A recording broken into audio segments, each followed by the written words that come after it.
My name is Corinne Jamerson and I am the program manager over multiple different programs, our victim service, case management, reentry, workforce, and our new program, domestic violence. I came in at a very hectic time because it was like the peak of COVID and the peak of rioting and a bunch of other things that were going on. So we did multiple things during the summer, passing out hygiene packages, food, groceries, and even providing pop-ups in other areas where there were just recently a homicide to try to bring some type of comfort to such a difficult time, especially during the summer.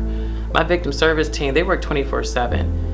So if there's any call at any time of the day, someone is going to the hospital to provide that hands-on support. Our case management team used to be 9 to 5. They're now also working weekends and doing pop-ups at different events, including my reentry team. My workforce development team, during this time, he is still hosting 3 different groups because of social distancing from like 10 a.m. to 5 p.m., which is difficult. Instead of just hosting one, we have to break it down with the 5, but the staff is going over and beyond to ensure that we are helping as many participants as possible. It's more important now to receive these resources and support that IMVC is doing now than any other time ever. My statement is just not to give up hope. There's a lot of things that are going on and I just feel it's not being noticed or seen as much. And you know, our door is always open. With social distancing, if you would like to see some of the work, you can definitely come and see a lot of things that are happening and a lot of support people are getting. As far as from my experiences, I could tell you it's been a pretty trying and challenging time, but we've had some pretty good success stories with what we've been doing, and I'm hoping that people out there that are oblivious to what's going on here in West Garfield, Austin, back of the yards, can see, get a taste of, you know, the impact that we're having out here. This is something that not everybody is made for, but if you have the heart for it, this is where you need to be, pretty much boots on the ground. It's been a rally the troops kind of ordeal where other people probably would have gave up or ran from this responsibility. And it seems like even though it might be a heavy burden that's been placed on our shoulders, we still know that something has to be done, someone has to be on the field. So we're just hoping that this gets noticed so that more people can help in whatever ways possible. When I see the happiness in people's lives that have suffered through these traumatic experiences, losses, or just close calls with gun violence, that really kind of like re-energizes me and motivates me to want to do this more and more. I understand that this is not for everybody, but everybody is able to be a blessing somehow, some ways. We were still able to reach out, and we have to be able to reach out. We can't let a pandemic stop us from reducing the violence in the city of Chicago. We have to continue. We were able to reach homes, reach families, help people get jobs, help those get their stimulus checks that never thought they can get them. We want the community to rely on itself. That way it can thrive well beyond any institution. So we were able as a team and as an organization to help people feel comfortable in their own neighborhood. Although the pandemic slowed a lot of that down, we were still able to find safe ways of social distancing to help the people in the community.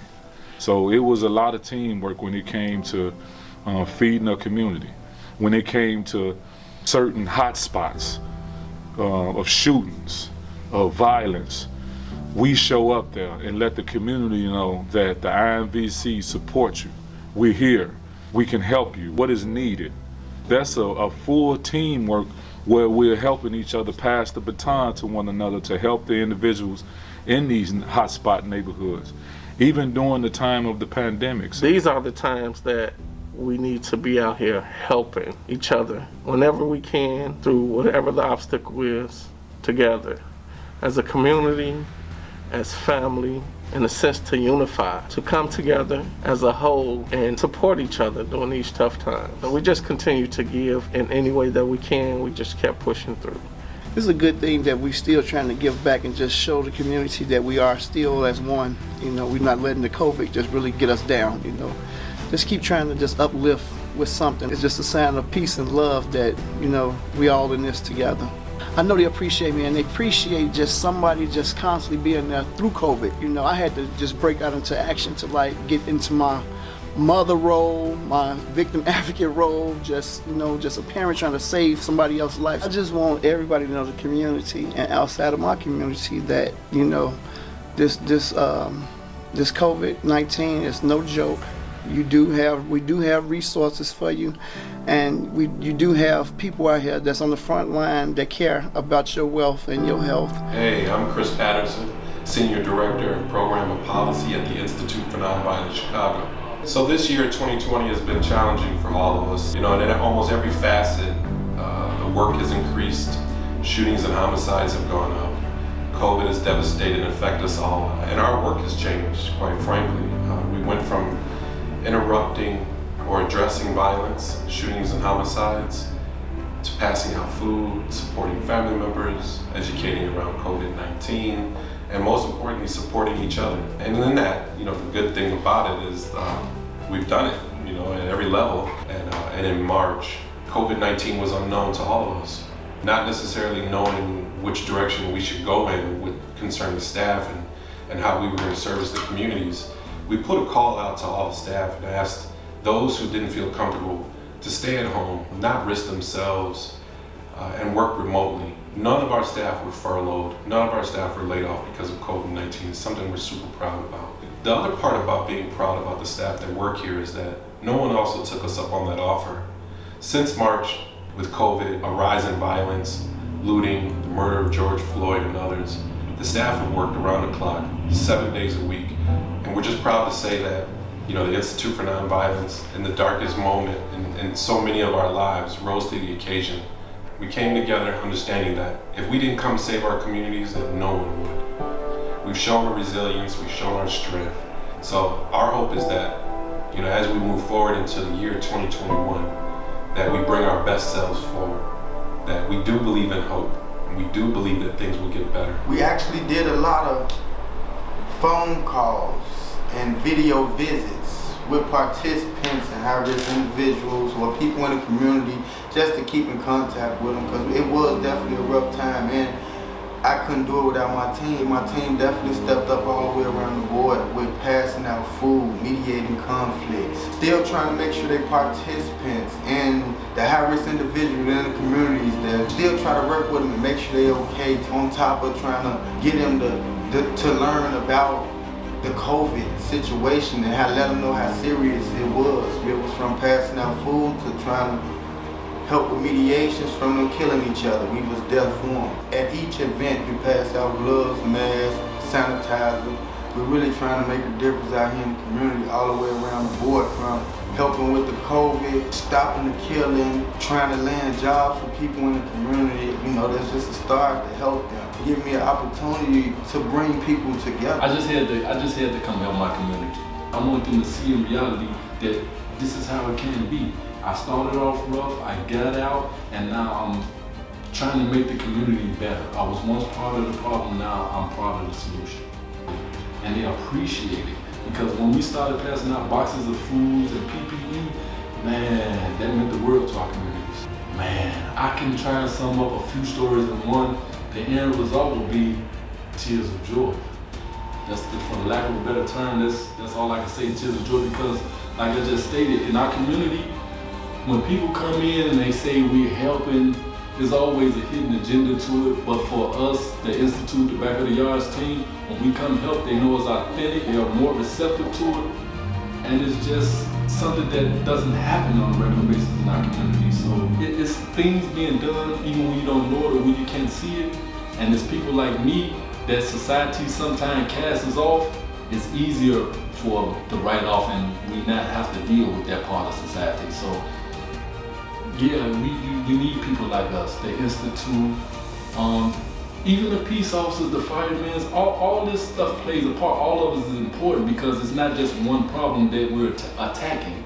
There's multitudes of problems that have been unchecked or untreated for decades and centuries almost. So don't give up hope, man, because even when you don't see the work's being done, it's being done.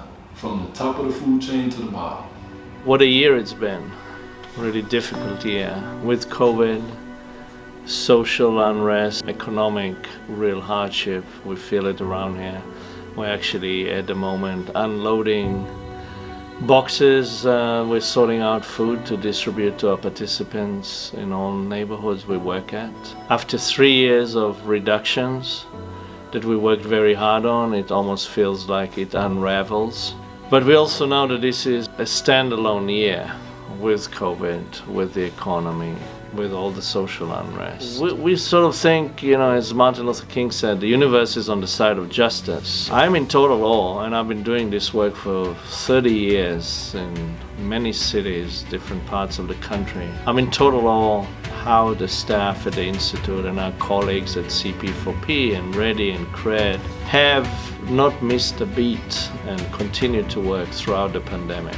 That is something I don't take lightly at all. We had people who got sick throughout the 8-9 months. We're all afraid of that. I don't think any one of us wants to lose loved ones or lose our own lives. And yet the duty we feel towards the people we serve and the young people. And sometimes we are that last link to hope and responding 24 hours a day, 7 days a week.